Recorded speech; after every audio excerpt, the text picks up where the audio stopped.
Pri vsaki bolezni, pa naj bo ta zelo težka ali morda tudi nekoliko manj kronična ali akutna, se zdi najpomembnejše, da bolnik dobi ustrezno, celovito podporo, prave smernice za obvladovanje bolezni, zaradi katere je postavljen pred številne zelo težke izzive.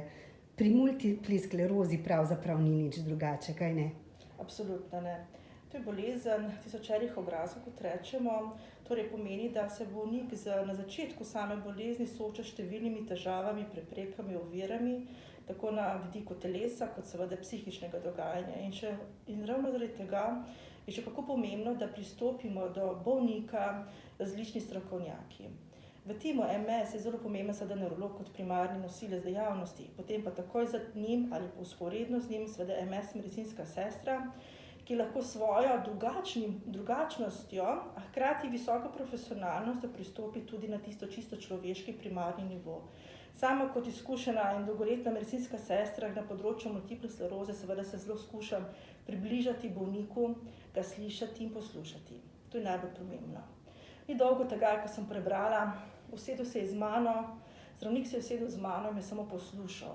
Tega najbrž bolniki ne objavijo kar tako. Pri MS je pa še toliko bolj pomembno. In medicinske sestre imamo še nek čut, sploh če smo izkušene, na katerih področjih mogoče ta trenutek primanjkljaj, težava, in poiščemo ostale strokovnjake, kot je psiholog, terapevt, delovni terapevt, fizioterapevt, psihiater navsezadnje in tako naprej, in ta krog lahko sklenemo nekako skupaj. Pomembno je, da ves čas smo nekako fokusirani v pacienta, da je v središču dogajanja, mi pa pristopimo k njemu takrat, kot nas želi. Ni vedno lahko seveda v tem sistemu in ja, govorimo veliko o tem, realiteta je drugačna. Jaz prihajam iz bolnišnice Novo mesto, kjer smo zelo majhni, vendar ves čas mojega delovanja, več kot 20-letnega je, da smo pristopili bolniku in se mu približali, tudi v času, ko ni bil vedno on primarno naročen, ampak smo vedno nekako pristopili bližje k njemu. In zagotovo je prav ta kamenček v mozaiku celotnega zdravljenja tisti, ki pomembno vpliva tudi na izid, tudi na počutje bolnika in tudi na njegovo voljo do spopadanja z vedno novimi izzivi, ki jih prinaša multipla skleroza, kaj ne? Seveda, multipla skleroza je kronična bolezen, zaenkrat še neozdravljiva bolezen, torej pomeni, da bo nekako, ko postavimo diagnozo, človek živel z njo do smrti. Take imamo zaenkrat izkušnje, take imamo podatke. In seveda s tem soočenjem že v prvi fazi je zelo pomembno ta pristop. Jaz izhajam iz tega, da ja, dobro je, da imamo zdravila, preiskave, relativno hitro postavimo diagnozo. Ne smemo pa nikoli pozabiti, in to so izkušnje pokazale, da je ta psihični moment zelo pomemben. Jaz imam zdaj multiplo sklerozo, kaj naprej? Kako služba? Partnerje imam, družino želim imeti, kariero želim, ali bom to zmogel, ne bom zmogel, ali se ne sploh tega lotim ali ne lotim. Soočanje z postavitvijo diagnoze je tako kot soočanje z recimo smrtjo, torej poteka v več fazah. Jeza, razočaranje, obup in tako naprej. Tako se soočamo tudi s temi bolniki. In zagotovo je pristop pravilen ta, da mu damo vedeti, da nam je mar za njega.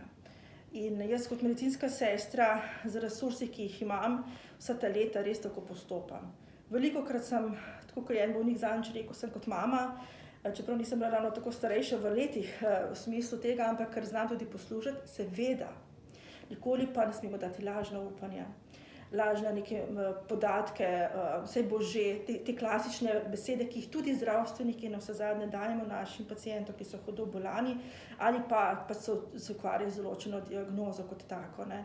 Tako da biti opolnomočiti jih navsezadnje, bodo oni živeli sami s to boleznijo, ampak če jih nekako dobro opremimo, izkušnje pokažemo, izkušnje drugih bolnikov, navsezadnje jaz sodelujem tudi z društvi bolnikov za multiplo sklerozo, kjer jim tudi to vidik približam lahko z besedo ali pa seveda z dejanji, ko se dobimo skupaj, da vidijo, da ni konec sveta, da ni neki zaključek ničesa, ko se postavi diagnoza multipla skleroza, ampak da marsikaj lahko naredijo v življenju. Sama imam z določenimi ljudmi že 30-letne izkušnje, ki jim z njihovim dovoljenjem že mnogokrat predavam naprej drugim bolnikom, tudi svojcem, partnerjem, to ne smemo pozabiti, kako je lahko življenje tudi z multiplo sklerozo kvalitetno in bogato.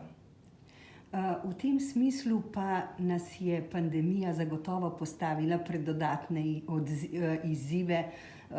Kako ste se odzvali nanje, kako ste se prilagodili in kako ste v tem času lahko pomagali bolnikom, ker vemo, da je zdravstvo nekako bilo prisiljeno v povsem drugačno delovanje in tega še zdaj ni konec. Še zdaj ni konec, seveda.